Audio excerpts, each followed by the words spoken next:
स्वयं के लक्ष्य प्राप्ति के लिए जो लोग सबसे ज्यादा समय निकालते हैं वही अपने जीवन में आगे बढ़ पाते हैं।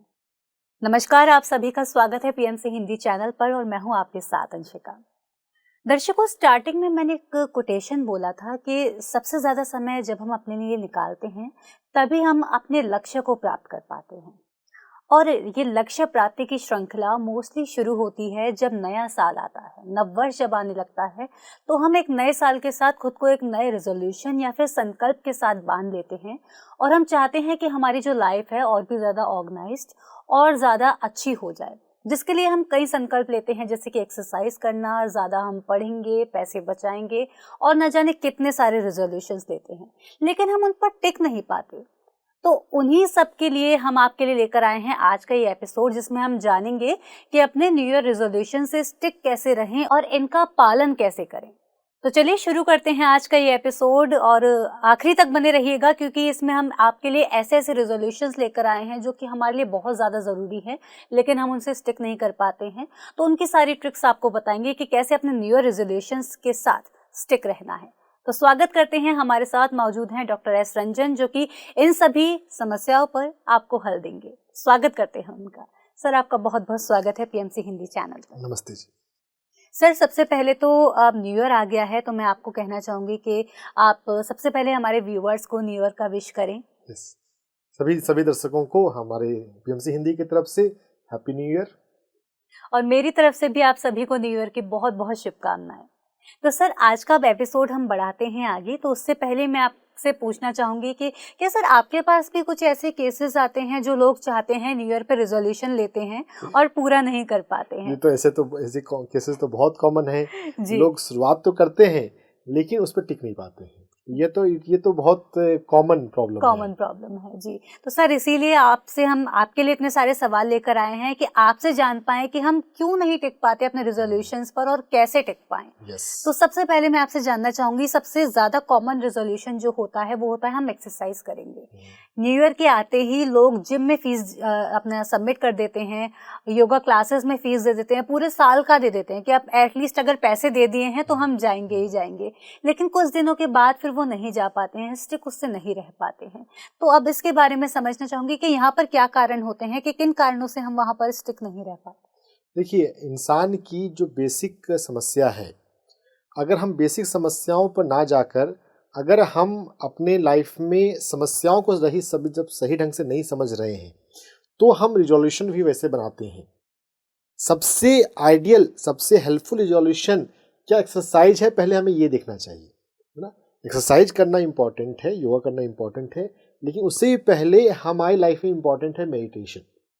अगर हम ध्यान में बैठ रहे हैं तो हमारा माइंड हैप्पी रहेगा, हेल्दी रहेगा, और माइंड हैप्पी और हेल्दी होगा तभी हमको काम करने में मन लगेगा, तभी हम बाकी चीज़ें कर पाएंगे।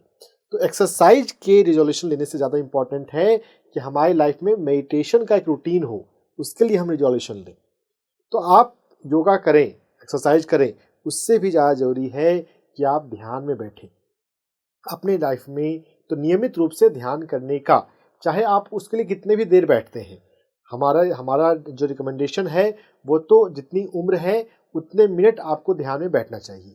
लेकिन चलिए, आप शुरुआत करने के लिए जितने भी मिनट आपके लिए कंफर्टेबल है, आप रेगुलरिटी इज़ मोर इम्पॉर्टेंट।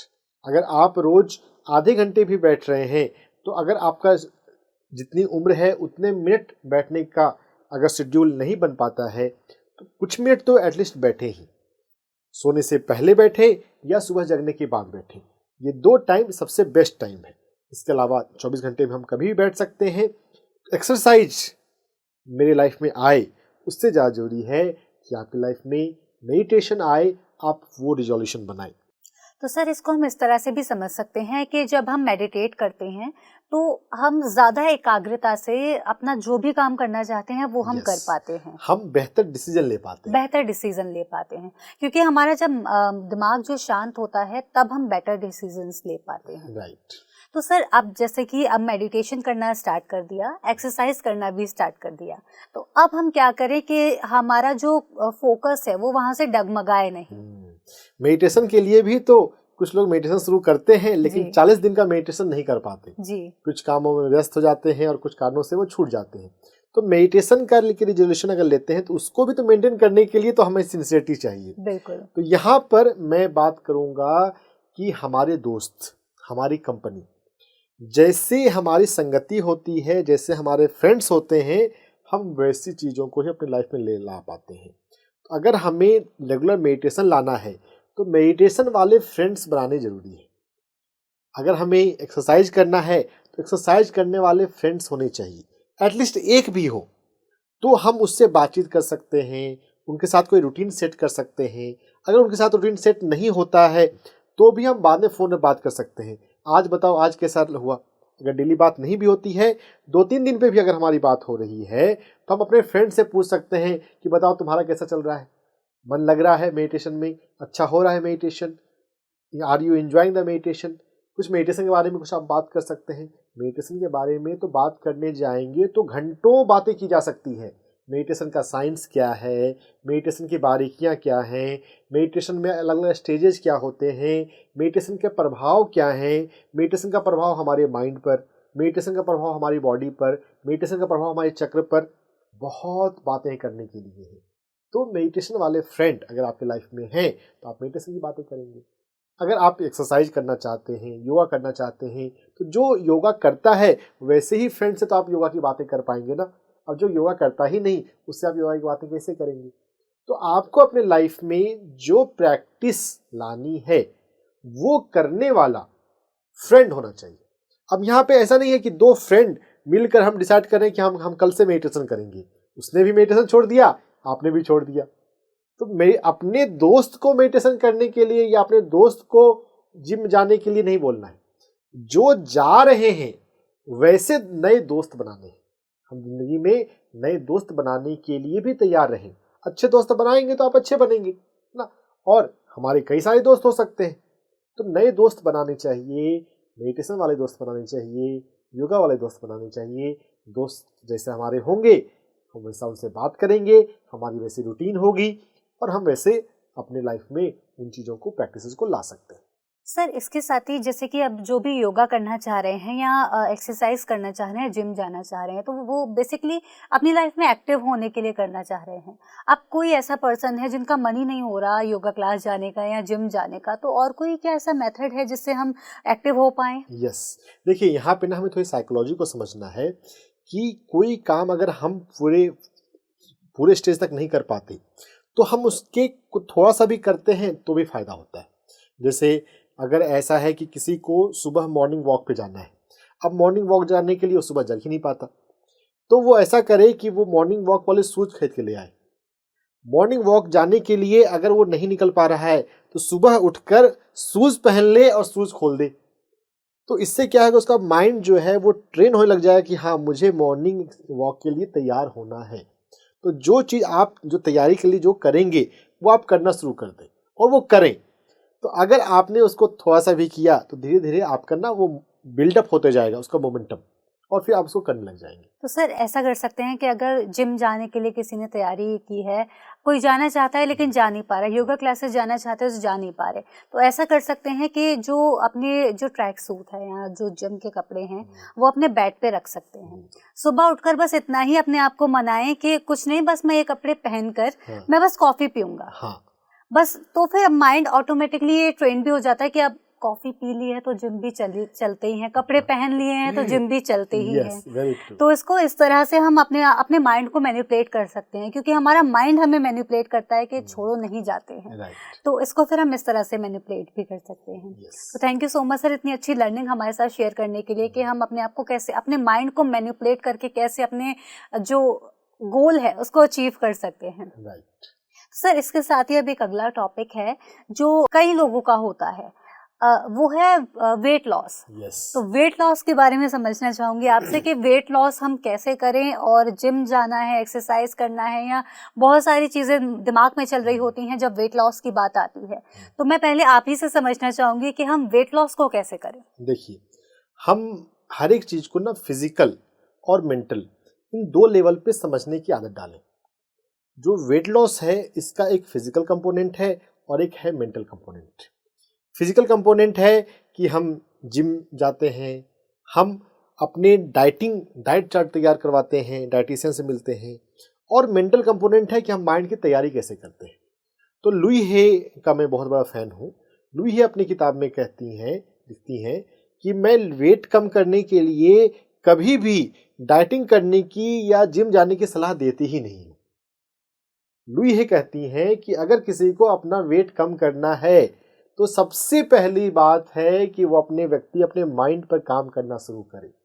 जब तक कोई व्यक्ति अपने माइंड पर काम नहीं करेगा, या तो वो स्टार्ट ही नहीं करेगा अपने वेट को कम करने के लिए, या स्टार्ट करेगा तो स्टार्ट करके कुछ दिनों में रुक जाएगा, या अगर किसी ने फैमिली ने बहुत मेहनत करवा के उसको जिम ज्वाइन करवा दिया, उसने एक्सरसाइज कर लिया, उसका वेट कम हो गया, लेकिन वापस वो बहुत जल्दी रीगेन भी कर जाएगा। जो माइंड का अप्रोच वाला मेथड होता है वो ज़्यादा सस्टेन करता है। अगर वेट हमने कम किया तो वेट लंबे समय के लिए भी कम रहना चाहिए ना। वेट कम हुआ और बाद में हम फिर से उस वेट को रीगेन कर लें तो वो कोई फायदेमंद की बात नहीं है। तो माइंड पर काम करना ज़्यादा इम्पॉर्टेंट है अगर हम जीवन को ठीक से समझें तो। माइंड पर काम कैसे करेंगे वेट कम करने के लिए? तो यहाँ पर बात आ जाती है सेल्फ लव की। अगर हम खुद से प्यार करते हैं तब हम अपने वेट को नॉर्मल करने के लिए जो हमारी उम्र के अनुसार से, हमारे हाइट के अनुसार से होनी चाहिए, वो करने की हम कोशिश करेंगे। देखिए, आइडियल वेट, यहाँ पर ये बात भी समझनी चाहिए कि आइडियल वेट सिर्फ स्केल से मेजर करके नहीं होता है। आप अपनी बॉडी के साथ, आप अपने साथ के साथ किस बॉडी वेट के साथ कंफर्टेबल हैं, आप किसको पसंद करते हैं, ये जो भी हमारी पैमाना है, जैसे साइज का बहुत जो कंसेप्ट जो फैल गया है, तो यहाँ पर हमने बॉलीवुड से, हमने वेस्टर्न फैशन से इसको काफ़ी ज़्यादा इन्फ्लुएंस हुए। अध्यात्म ये कहता है कि आप अपने बॉडी के साथ किस फॉर्म को आप स्वीकार करते हैं, किसको आप इंजॉय करते हैं, जिसमें आप कंफर्टेबल हैं, दैट्स फाइन। तो सेल्फ लव जब आप करेंगे, जब आप खुद से प्यार करना सीखेंगे, प्यार करना शुरू करेंगे, तो अपने आप अपने बॉडी के वेट को आइडियल करने के लिए, नॉर्मल करने के लिए आप उसके लिए काम करने लग जाएंगे। अब यहीं पर बात अगर कोई अंडरवेट हो, क्योंकि कुछ दुनिया में लोग अंडरवेट भी होते हैं, तो अंडरवेट का पर्सन का भी वेट जो है वो नॉर्मल होगा सेल्फ लव करने से। सेल्फ लव करने से ज़्यादा सा कम भी हो सकता है और कम से आपका जो नॉर्मल वेट पे भी आ सकता है। तो पहले सेल्फ लव से तैयारी शुरू करनी चाहिए और इसके लिए लुई हे मिरर एक्सरसाइज बताती हैं। मिरर एक्सरसाइज पे हमारा एक्सक्लूसिव वीडियो भी है। मुख्य बात जो है उसमें आईने के सामने जाना है और सेल्फ लव का अफर्मेशन बोलना है, मैं खुद से प्यार करती हूँ। अगर आप घर पे ही रह के एक्सरसाइज करते हैं, योगा करते हैं, तो आप मिरर के सामने भी कर सकते हैं। अगर आपके पास बड़ा मिरर हो तो मिरर के सामने एक्सरसाइज करते हुए आप अफर्मेशन, सेल्फ लव का अफर्मेशन बोल सकते हैं, दोहरा सकते हैं। तो इससे आपका सेल्फ लव जो है वो गहरा होता जाएगा। सेल्फ लव को डीपर और डीपर किया जा सकता है। आप पहले अपने आप से थोड़ा सा प्यार करते हैं, जब और प्यार करने लग गए तो आप अपनी बॉडी की केयर करने के लिए कुछ करेंगे। अब जब कर भी रहे हैं तो सबसे अच्छा करना क्या है, आप उस तरह से करेंगे। तो वेट लॉस की शुरुआत सेल्फ लव से होती है, मिरर एक्सरसाइज से होती है। ओके, तो सर मिरर एक्सरसाइज के बारे में आप थोड़ा बता सकते हैं कि हमें मिरर एक्सरसाइज कैसे करनी है? मिरर एक्सरसाइज बहुत ईजी है। हम मिरर के सामने तो हर दिन कई बार जाते हैं। जब भी मिरर के सामने जाएं, अपनी आंखों में देखते हुए या अपने चेहरे को देखते हुए हमें बोलना है कि मैं खुद से प्यार करता हूँ, मैं खुद से प्यार करती हूँ। खुद से प्यार करने का जो ये बोलना है, चाहे हम इसको मेंटली ही बोलें, फिजिकली वर्बली बोलना या मेंटली बोलना, दोनों ढंग से ही मिरर एक्सरसाइज किया जा सकता है। मिरर वर्क भी बोलते हैं इसको, मिरर वर्क किया जा सकता है। मैं खुद से प्यार करता हूँ, मैं खुद से प्यार करती हूँ। तो खुद से प्यार करना शुरुआत में हो सकता है कि एक वर्ड की तरह लगे, लेकिन जब हम उसे बार बार बोलें तो हम उसके भाव में जाएंगे।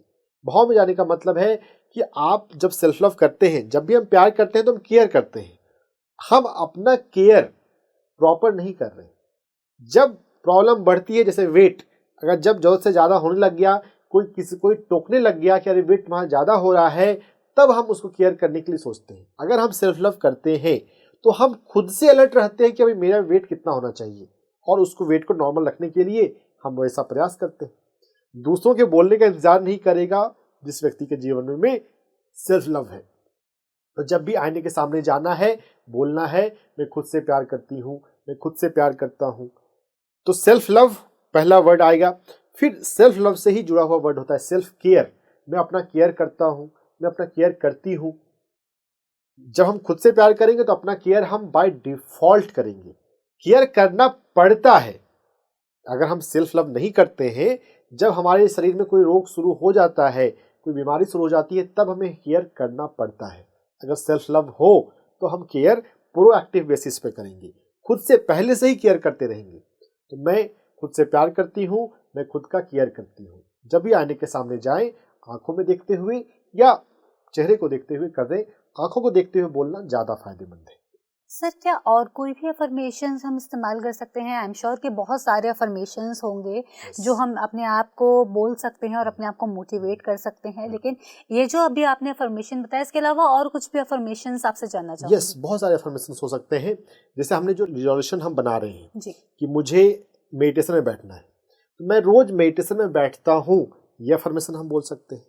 मैं खुद से प्यार करता हूँ, मैं खुद का ध्यान रखता हूँ, मैं रोज मेडिटेशन में बैठता हूँ। तो रोज मेडिटेशन में अगर हम बैठने लग जाएंगे तो हमारा मन शांत रहेगा, हम हैप्पी रहेंगे, और हैप्पी रहेंगे तो हम अपना केयर ज़्यादा बेटर वे में करेंगे। तो मेडिटेशन करने के लिए अफर्मेशन हम कर सकते हैं। अब अगर कोई योगा करना चाहता है तो मैं रोज योगा करता हूँ, या कोई वॉकिंग करना चाहता है तो मैं हर दिन वॉकिंग करने के लिए जाता हूँ। कोई व्यक्ति अपने लाइफ में पॉजिटिव बोलना या सोचना सीख रहा है तो मैं पॉजिटिव थिंकिंग करता हूँ, आई थिंक पॉजिटिव, मैं सकारात्मक सोचता हूँ, ऐसा अफर्मेशन बना सकते हैं। जो भी आप अपने जीवन में लाना चाहते हैं एक्शन लेवल पर, बिहेवियर लेवल पे, उसको प्रेजेंट टेंस में बनाकर आप बोल सकते हैं। और अफर्मेशन को छोटा से छोटा रखना चाहिए। जितना छोटा रखेंगे आपके सबकॉन्शियस माइंड में ये उतना जल्दी जाएगा।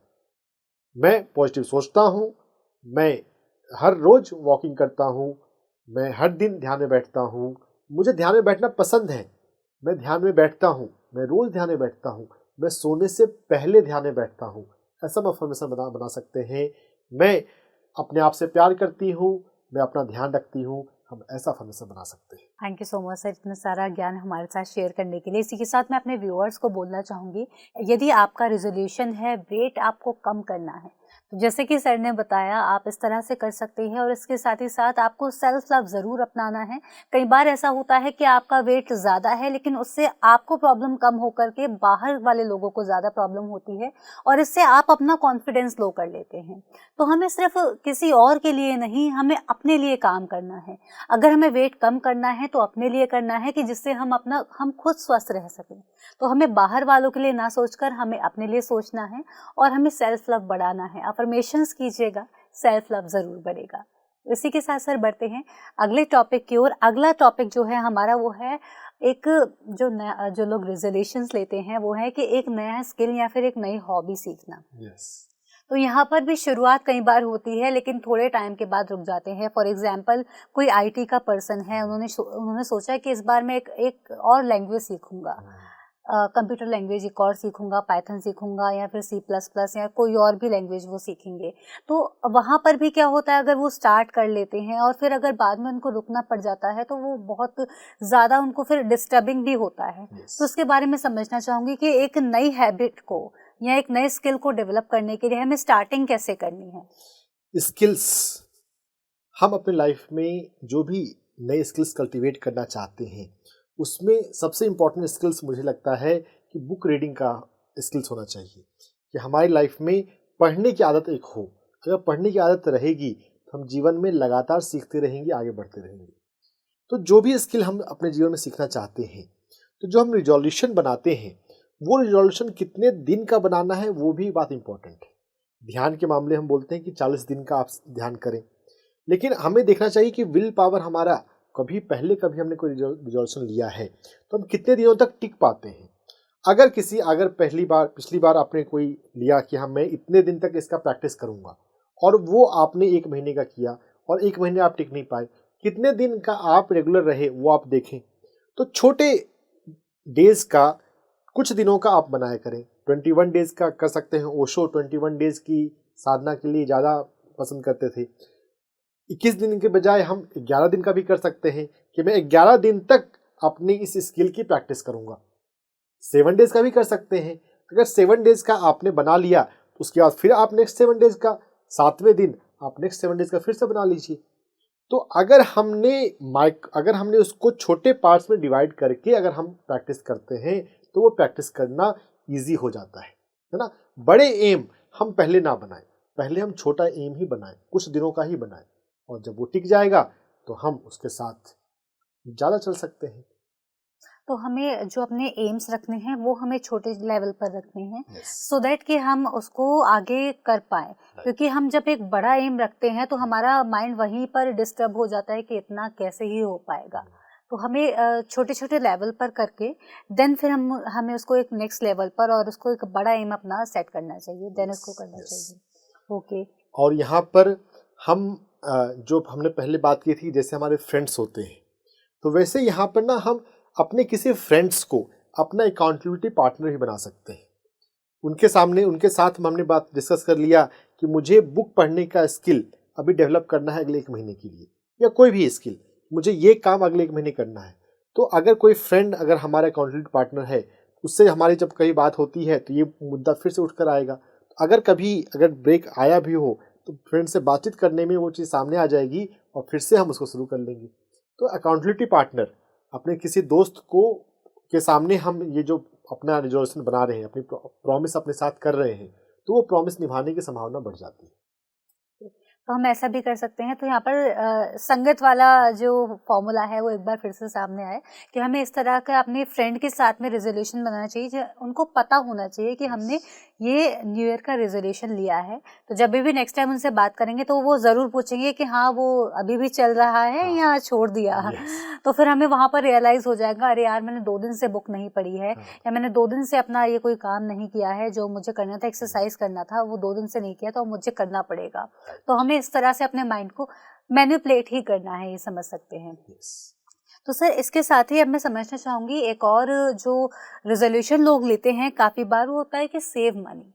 तो सेव मनी जो रेजोल्यूशन है इसको कैसे हम कैसे स्टार्ट कैसे करें पहले तो, क्योंकि हम लोग जब स्टार्ट करने की बारी आती है तो हम छोटे छोटे थोड़े थोड़े पैसे बचाने लगते हैं और एंड ऑफ द मंथ वो सब खर्च कर देते हैं किसी और चीज़ में, कुछ खरीदने के लिए, कुछ पसंद आ गया ऐसे।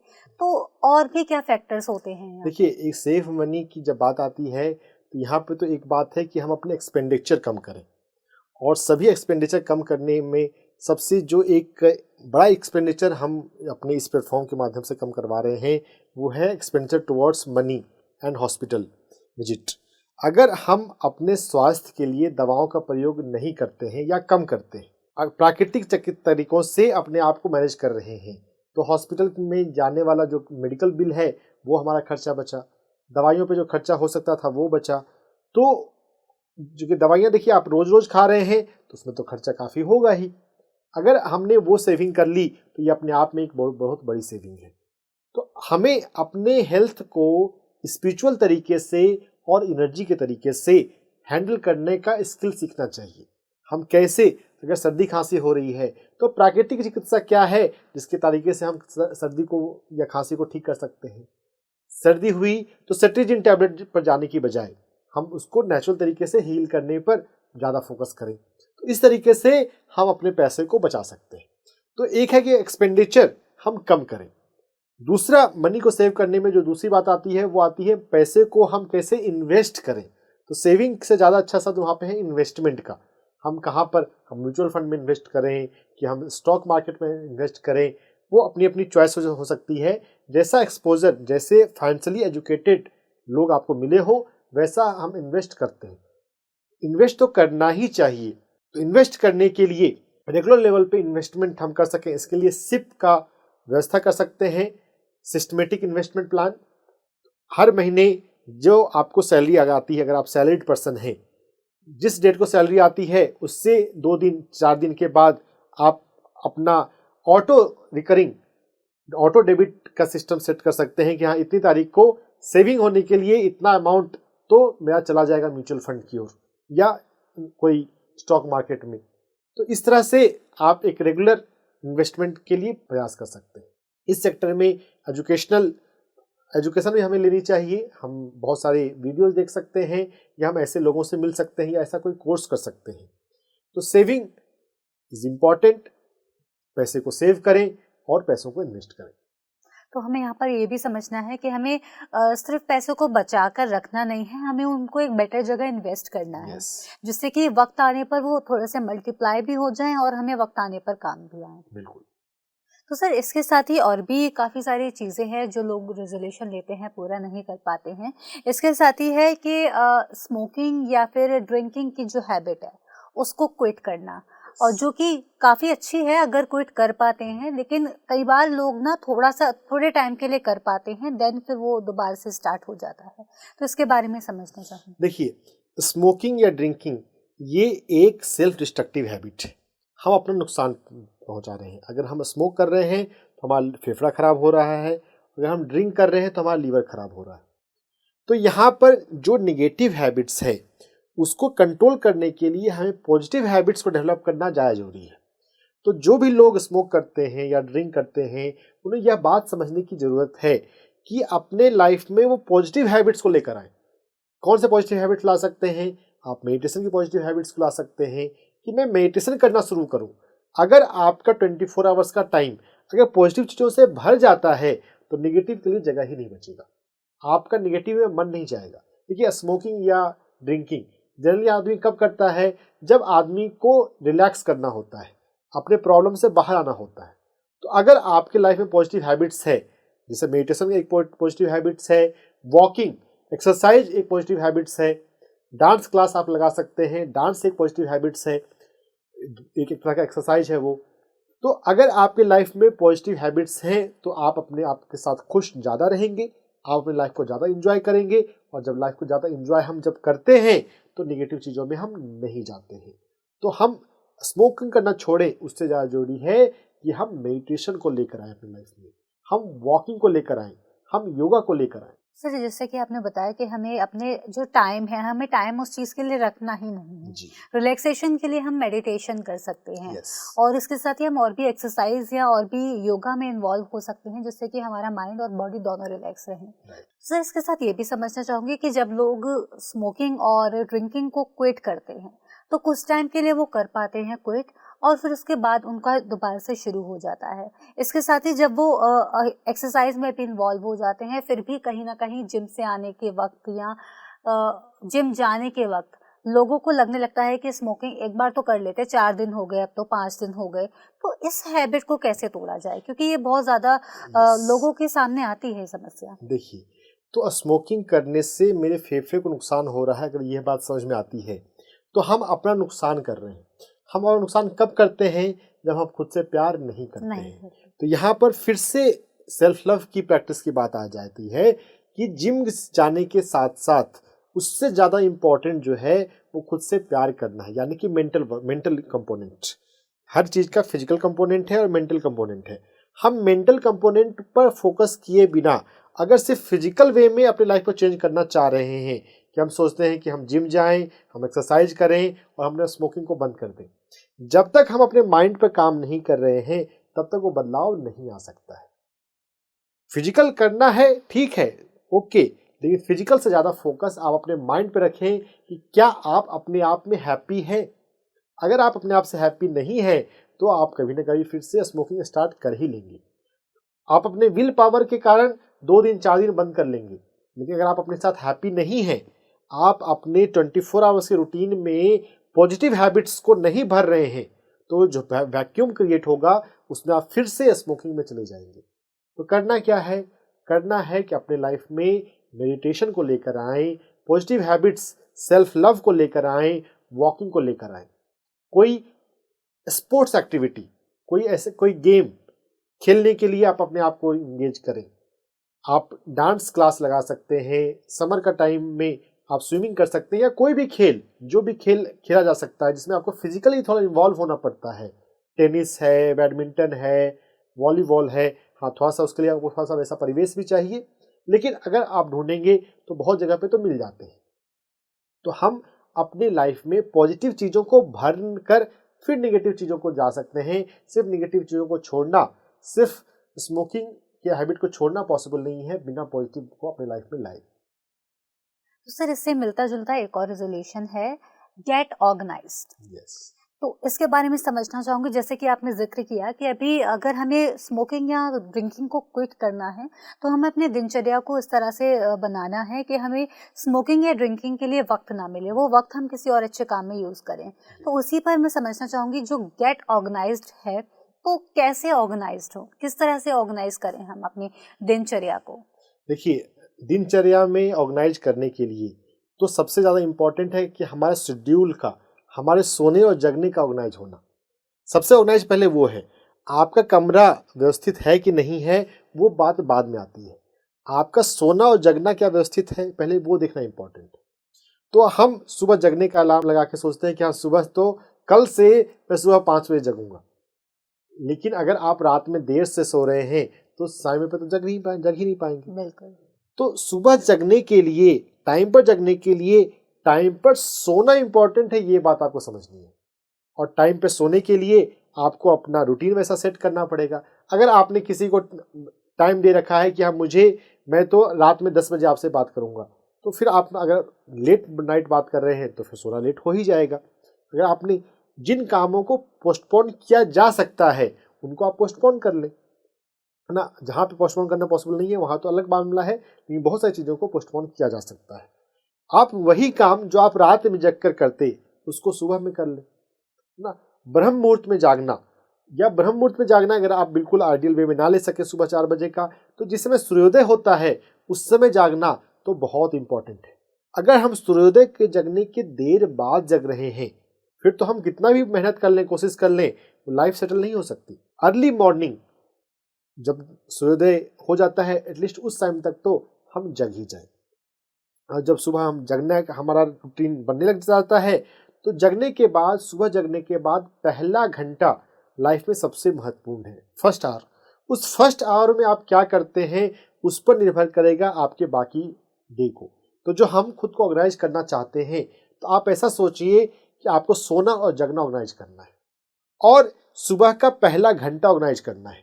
बाकी आप दिन भर की आप फिक्र ज़्यादा ना करें। पहला घंटा अगर आपका व्यवस्थित है तो बाकी भी व्यवस्थित होगा। तो पहले घंटे में आप मोबाइल का प्रयोग, लैपटॉप का प्रयोग ना करें। होता है हमारी टेंडेंसी कि हम तुरंत मोबाइल खोल लेते हैं, तुरंत लैपटॉप खोल लेते हैं, उससे बचें। पहले घंटे में आप अपने रूटीन को अपने आप के साथ रहें। आप अफर्मेशंस का प्रयोग कर सकते हैं, मेडिटेशन की रूटीन को हम ला सकते हैं, हम एक्सरसाइज कर सकते हैं। पहले घंटे में जो भी मेडिटेशन है, एक्सरसाइज है, अफर्मेशन है, जो भी अपनी पर्सनालिटी को, अपने लाइफ को पॉजिटिवली बिल्डअप करने वाली एक्टिविटी है, उनको आप करने पर फोकस करें। आप इंटरनेट का प्रयोग पहले घंटे में ना करें या कम से कम करें। ना नहीं करेंगे, अगर आपका वाईफाई ऑफ रहता है, मोबाइल डेटा ऑफ रहता है तो वो बेस्ट है। या फिर अगर आप ऑन करते भी हैं तो आप कुछ करने मत लग जाइए, आप उसका प्रयोग कम से कम करें। तो पहले घंटे को ऑर्गेनाइज करने के लिए सबसे इम्पॉर्टेंट तो आ जाता है मेडिटेशन। अगर हम सुबह अगर मेडिटेशन में बैठ लेते हैं तो फिर हमारा मन जो है वो ज़्यादा शांत रहेगा, हम बाकी काम ज़्यादा अच्छे ढंग से कर सकते हैं। अगर हमारी शुरुआत ही अगर ऑर्गेनाइज्ड हो, पॉजिटिव माइंडसेट के साथ नहीं हो, तो फिर बाकी अपने जीवन को पॉजिटिव बनाना मुश्किल हो जाएगा। अगर पहला आधा घंटा अगर हमारा शांत के साथ है तो संभावना बढ़ जाती है कि हम अब पूरे दिन शांत रहें, खुश रहें। तो जब भी मैं पेशेंट देखता हूँ, पेशेंट से जब मैं पूछता हूँ कैसा दिन कैसा निकला, अगर कोई पेशेंट बोलता है जो परेशान है, क्या मेरा दिन अच्छा नहीं जा रहा है, क्या आपका सुबह का पहला घंटा अच्छा गया, तो हाँ सुबह तो ठीक थे। अब सुबह में अगर आप ठीक थे तो उस सुबह को आपने क्या प्रॉपर्ली यूटिलाइज किया? अगर वो प्रॉपर्ली यूटिलाइज करना आप सीख लें तो आपका पूरा दिन जो है वो बेहतर होगा, अब पूरा दिन ऑर्गेनाइज हो सकता है। तो हमको क्या करना है, सबसे पहले खुद ऑर्गेनाइज होने के लिए हमें अपने सोने और जागने का समय ऑर्गेनाइज करना है। और सुबह का पहला 1 आवर जो होता है हमें उसको यूटिलाइज करना है, हमें उसमें ध्यान करना है। तो जिससे कि हम पूरा दिन और बेटर ऑर्गेनाइज हमारा हो सके और हम अपने शांत मन से और अच्छी तरह से अपने दिन को समझ पाएंगे कि हमें कब क्या करना है और कब किस काम को किस तरह से हमें अपने जीवन में प्रायोरिटी किस काम को कैसे देनी है। यस। तो सर इसके साथ ही अब मैं समझना चाहूँगी आपसे कि जैसे कि आपने बताया कि हमें खुद को ऑर्गेनाइज तो करना है, तो ऑर्गेनाइज करने के साथ ही रीडिंग एक बहुत बड़ा फैक्टर हो जाता है। बहुत बड़ा। तो रीड मोर बहुत से लोगों का होता है रिजोल्यूशन न्यू ईयर के टाइम पर, तो मैं वो समझना चाहूँगी कि फिर ये जो रीडिंग की हैबिट है हम इसे कैसे डेवलप करें अगर किसी को बिल्कुल भी हैबिट नहीं है रीडिंग की। तो देखिए, जो चीज़ हमें दिखती है हम उसका प्रयोग अधिक करते हैं। तो आप अपने बैग में बुक्स कैरी करें। जिस टेबल पे आप बैठते हैं, जहाँ पे आप बैठ के सबसे अधिक समय बिताते हैं, उस जगह पे आपको किताब दिखनी चाहिए। और किताब सिर्फ फोटो लगा के नहीं, किताब आप उसको पन्ने को पलट सकें, है ना। तो जब कोई चीज़ एक्सेसिबल होती है कि हम जब भी, अगर हमारे पास 2 मिनट समय भी है, 5 मिनट समय भी है और हम बुक को खोल सकते हैं, बुक खोल लिया, पढ़ने लगे हम, अच्छी बात लगी तो हम पढ़ते हुए ज़्यादा समय निकल जाएगा। तो ईजिली एक्सेसिबल रीच में हमें बुक रखनी है। और यहाँ पर चूंकि स्किल बढ़ाने की बात आई, बहुत लोग अपने लैंग्वेज को इम्प्रूव करना चाहते हैं। कुछ लोग इंग्लिश सीखना चाहते हैं, कुछ उन्होंने अगर इंग्लिश में अधिक समय दिया तो वो हिंदी सीखना चाहते हैं। मैं ऐसे भी बहुत लोगों से मिलता हूँ जो बोलते हैं कि मुझे ना अपनी हिंदी पर काम करना है। तो अगर हम कोई बुक पढ़ रहे हैं तो उसका हम इंग्लिश वर्जन और हिंदी वर्जन दोनों साथ में रख सकते हैं, अलग अलग जगह पे रख सकते हैं। तो कभी हमने इंग्लिश वाले को पढ़ लिया, कभी हमने हिंदी वालों को पढ़ लिया, तो इस तरह से हमें वो नॉलेज भी डीप होगा और इनडायरेक्टली हमारा लैंग्वेज भी बेहतर हो जाएगा। तो बुक्स को हमेशा अपने रीच में रखना चाहिए, बुक्स को हम तुरंत खोलकर पढ़ सकें। और हम ऐसा भी कर सकते हैं कि हम सोने से पहले, अगर हमारी पढ़ने की आदत नहीं है, बाय चांस अगर दिन भर हम समय नहीं निकाल पाते हैं, वैसे तो ज़्यादातर लोग समय निकाल सकते हैं, लेकिन फिर भी अगर किसी तरह से व्यस्तता रह गई दिन भर में, अगर हम नहीं खोल पाए, तो हम सोने से पहले कम से कम 1 पेज पढ़ लें और फिर हम सोएं। हम इस तरह से अपनी लाइफ में रूटीन को ला सकते हैं। और 1 पेज पढ़ने में तो आपको 5 मिनट भी समय नहीं लगेगा, तो उतना देर तो आप सोने को डिले कर ही सकते हैं। अगर हम तो अनजाने में बहुत डिले कर देते हैं जी। तो कम से कम 1 पेज पढ़कर ही मुझे सोना है, अगर दिन भर में हम अगर ना पढ़ पाए तो। नहीं तो हम दिन में कभी भी कोई एक रूटीन हम बना लें कि इस टाइम में मुझे पढ़ना है। अगर हम पहले घंटे को अगर ऑर्गेनाइज कर रहे हैं तो हम पहले घंटे में पढ़ने का शेड्यूल कर सकते हैं। रेगुलर पढ़ने की आदत डालना बहुत मुश्किल नहीं है अगर हम थोड़ा सा इस तरह से प्रयास करते हैं। तो मैं अपने व्यूअर्स को कहना चाहूँगी, जैसे कि सर ने बताया कि हमें अगर अपनी रीडिंग हैबिट को बढ़ाना है, बुक रीड करना हम चाहते हैं, तो सबसे पहले हमें उसको इस तरह से लेना है कि हमें एक्सेसिबल हो। आप जहाँ भी बैठें आपको बुक वहाँ पर दिखनी चाहिए। और क्योंकि जो भी चीज़ एक्सेसिबल होती है हम उसकी तरफ ज़्यादा बढ़ने की कोशिश करते हैं। आप जहाँ पर बैठे हुए हैं, जहाँ पर आप काम करते हैं, अपने ऑफिस का काम करते हैं, आप वहाँ पर अगर एक बुक रखेंगे तो आपको जब आप काम से जब 5 मिनट का ब्रेक लोगे ना, तो उसमें से 1 मिनट के लिए 2 मिनट के लिए आप ज़रूर बुक को देख पाओगे। तो बुक को जब आप देखोगे और उसकी तरफ थोड़ा सा रुझान जब बढ़ने लगेगा तो रीडिंग की हैबिट भी बढ़ने लगेगी। और जैसे कि सर ने बताया कि अगर फिर भी आपकी हैबिट नहीं बन पा रही है तो रात को जब आप सोते हैं, सोने के समय आप बुक को ज़रूर पढ़ें। बुक का 1 पेज पढ़ेंगे, ज़्यादा समय उसमें नहीं जाएगा, लेकिन इससे आपका बुक में इंटरेस्ट भी डेवलप होने लगेगा और आपकी जो रेजोल्यूशन आपने लिया है न्यू ईयर का, रीडिंग मोर का, रीड मोर का, तो ये और भी ज़्यादा बढ़ने लगेगा और इसको आप पाने की ओर बढ़ जाएंगे और आपको फिर पता भी नहीं चलेगा कि कब ये आपकी हैबिट में आ जाएगा।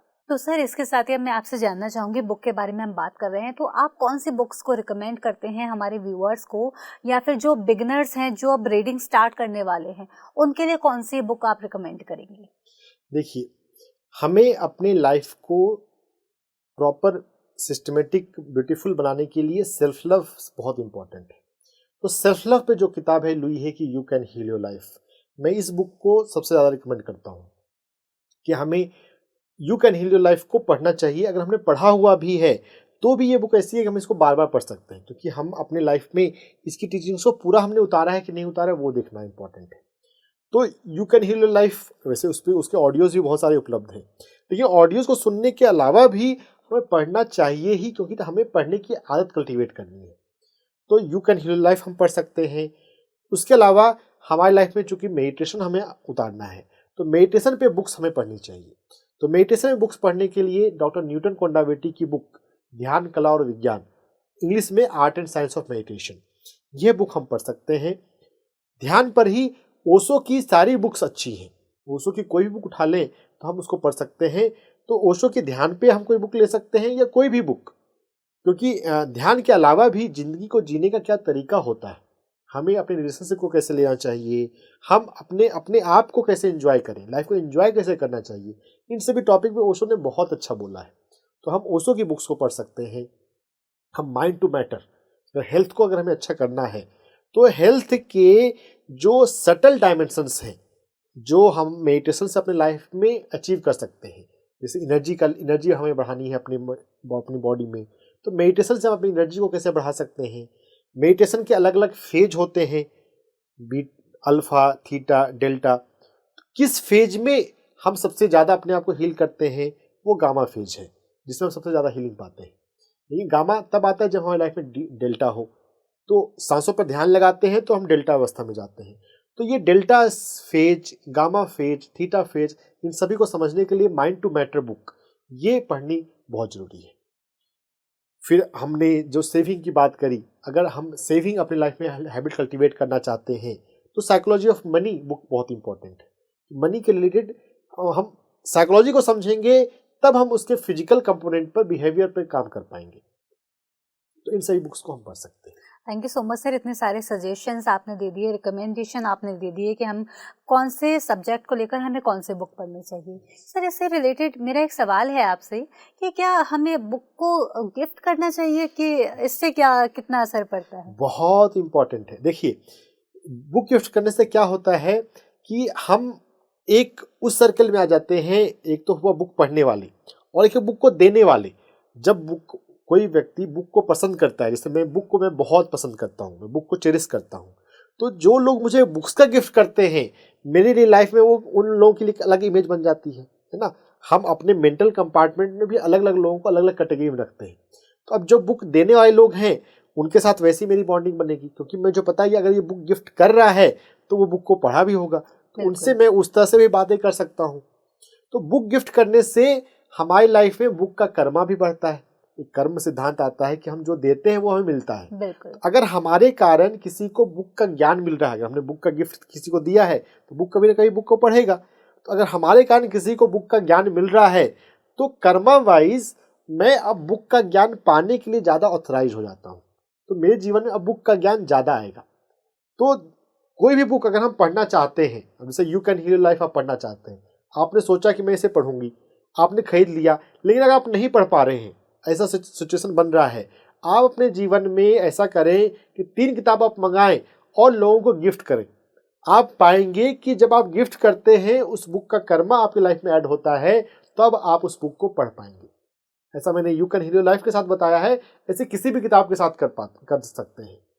तो कर्म सिद्धांत को यहाँ पर गिफ्ट के रूप में हमें समझना चाहिए कि जो बुक को हम देते हैं उस बुक का कर्मा, गुड कर्मा हमारे अकाउंट में ऐड हो जाता है। तो हम उस बुक को पढ़ने के लिए, उसके ज्ञान को अपनी लाइफ में बढ़ाने के लिए ज़्यादा मोटिवेटेड हो जाते हैं। हमें बर्थडे के ओकेजन पे, हमें जो भी गिफ्ट देने का ओकेजन होता है, बुक गिफ्ट करने की आदत डालनी चाहिए।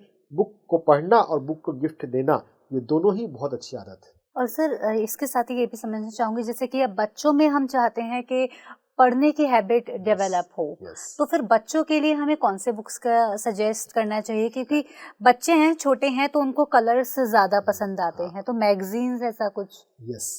मैं भी यहाँ पे मैं थोड़ा अपने बचपन की बात बताता हूँ। जब मैं बचपन के रूप में मैं कॉमिक्स बहुत पढ़ना पसंद किया करता था, और सुपर कमांडो ध्रुव मेरा फेवरेट हीरो हुआ करता था, जिसको मैं बहुत इंजॉय से के साथ पढ़ता था। तो कलर जो अच्छी किताबें हैं, स्पिरिचुअल बुक्स हैं, अमर चित्र कथा एक पब्लिशर है जो माइथोलॉजी की बुक्स जिसने शुरू किया था, तो उसके द्वारा भगवत गीता, परमहंस योगानंद की बायोग्राफी, कबीर की बायोग्राफी, मीरा की बायोग्राफी, ऐसे बहुत सारे उसने अच्छे लिटरेचर लाए हैं। तो हम बच्चों को अमर चित्र कथा गिफ्ट कर सकते हैं, जो उसमें जो रंगीन कहानियां हैं, तो उनके माध्यम से वो उसको ज़्यादा पढ़ सकते हैं। तो ये बच्चों के लिए ये बहुत अच्छा है। इसके अलावा हम बच्चों को कहानियों की किताबें, वैसी किताबें जिसमें कहानियां होती हैं, उनके माध्यम से वो चीज़ों नॉलेज को ले सकते हैं। इमॉर्टल टॉक्स सुनिया के द्वारा लिखी गई किताब है, जिसमें हनुमान जी के से ज्ञान लिया गया है। तो इमॉर्टल टॉक्स पढ़ सकते हैं, कहानियों की किताब होती है पॉलो कोल्हो, हम उसकी किताबें पढ़ सकते हैं। रिचार्ड बाक, वो रिचार्ड बाक पॉलो कोल्हो जितने पॉपुलर नहीं है, लेकिन स्पिरिचुअल सेक्शन में उनकी किताबें बहुत अच्छी होती हैं, तो हम रिचार्ड बाक की किताबों को गिफ्ट कर सकते हैं। तो कलरफुल अमर चित्रकथा या कहानी की किताबें, इनके माध्यम से हम बच्चों को बुक पढ़ने के लिए प्रेरित कर सकते हैं। जैसे कि आपने बताया कि जैसे कि भगवत गीता हुई, श्रीमद् भगवत गीता या फिर रामायण, इन सब बुक्स को अगर हम बच्चों को, इनके ऐसे फॉर्मेट्स निकाले गए हैं जो बच्चों के फ्रेंडली हैं। क्योंकि जो थोड़े से माइल्ड फॉर्म में हैं, जो इतने ज़्यादा श्लोकास के साथ नहीं हैं, थोड़े से माइल्ड फॉर्म में हैं, जिससे कि बच्चों की अंडरस्टैंडिंग भी बढ़े और उनको जो है हमारी संस्कृति के बारे में काफ़ी सारी चीज़ें पता भी चलें। तो उसके साथ ही हम ये कर सकते हैं कि बच्चों को इस तरह की बुक्स दे सकते हैं जिससे कि उनमें रीडिंग हैबिट भी डेवलप हो और इसके साथ ही साथ उनको हमारी संस्कृति का ज्ञान भी मिले। तो सर, इसके साथ ही मैं बढ़ना चाहूँगी आगे। अगला जो टॉपिक है वो है ट्रैवल मोर। तो इसके बारे में आप बताइए। मैं ये जानना चाहती हूँ कि ट्रैवल ज़्यादा करने के साथ हमारा कैसे, जो हमारी पर्सनैलिटी है वो कैसे डेवलप होती है? देखिए, ये ट्रैवल पॉइंट तो बहुत इम्पोर्टेंट है। आध्यात्मिक पहलू से देखें तो हम आत्मा के रूप में धरती पे जो हम आए हैं, ये भी एक ट्रैवल ही है। We are travellers, we all are travellers. जो ट्रैवल नहीं कर रहे हैं वो भी तो एक तरह से ट्रैवल कर ही रहे हैं आत्मा के हिसाब से ना। तो ये ट्रैवल की बात जो है कि हम जितना हम ट्रैवल करते हैं, हम उतने वैरायटी के लोगों से मिलते हैं ना, हम उतने डिफरेंट कल्चर को जानते हैं, हम उतने अधिक बिलीफ सिस्टम के लोगों से मिलते हैं, उनके जीवन के जीने का तरीका देखते हैं, उनके व्यवहार का तरीका देखते हैं, तो हमें पता चलता है कि हम जैसा सोचते हैं, हम जैसा मानते हैं, सिर्फ ऐसे ही लोग नहीं हैं ना, ऐसे लोग भी हैं। अब जैसे संतरे खाने का एक ढंग होता है। मुझे बचपन की बात याद है कि मेरे नाना जी ने एक अंग्रेज को देखा कि वो संतरे को ऐसे खा रहा है ना। तो हम अपने नियम जीवन में करें बहुत सारे माइंडसेट बना के रखते हैं कि अगर भोजन करना है या किसी चीज़ को खाना है तो इसको खाने का ऐसा ही तरीका होता है। अगर कोई व्यक्ति दूसरे ढंग से कर रहा है तो हम नॉर्मली, अगर कोई हमारी सोसाइटी में अगर कोई दूसरे ढंग से भोजन को कर रहा हो, खा रहा हो कोई फल को, तो बोले अरे ये कैसा कर रहा है, ये कोई तरीका है। हम अननोइंगली हम जजमेंट करने लग जाते हैं। अध्यात्म में तो हम ये बात सीखते हैं कि जजमेंट हमें किसी को नहीं करना चाहिए, हमें सबको उनके व्यवहार को स्वीकार करना चाहिए। लेकिन जब हम ट्रैवल कर रहे हो, अलग अलग कल्चर के लोगों से मिले, तब तो वो मेंटली साउंड पर्सन है, वो रिस्पेक्टेबल पर्सन है और फिर वो अलग ढंग से कर रहे हैं, तो हमारा जजमेंट करने का टेंडेंसी कम होता है। हम ये जानते हैं कि इस काम को ऐसे भी किया जा सकता है, इसको ऐसे करने का भी ढंग होता है, तो ट्रैवल हमें करना चाहिए। अब जब ट्रैवल कर रहे हैं तो यहाँ पर हम कर सकते हैं कि हम स्पिरिचुअल जगहों का ट्रैवल करें। जैसे हमारा बेंगलोर में पिरामिड वैली है, हैदराबाद में हमारा करताल पिरामिड है, हम ऐसी जगहों पे जा सकते हैं।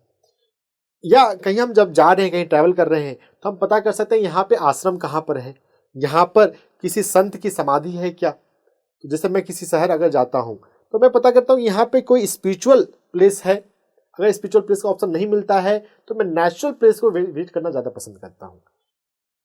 कोई प्राकृतिक है, कोई जगह है, कोई गुफा है, कोई पार्क है, तो उन चीज़ों को मैं ज़्यादा एंजॉय करता हूँ ताकि इस बहाने मैं प्रकृति के संपर्क में रहूँगा। हमें ना प्रकृति जो आर्टिफिशियल चीज़ें हैं, तो ठीक है, उसमें भी हमें अच्छी कलाकृतियाँ देखने को मिल सकती हैं, अच्छे मॉन्यूमेंट्स देखने को मिल सकते हैं, लेकिन हम अगर प्राकृतिक जगहों पे जाते हैं तो हम नेचर एलिमेंट के पास जाते हैं।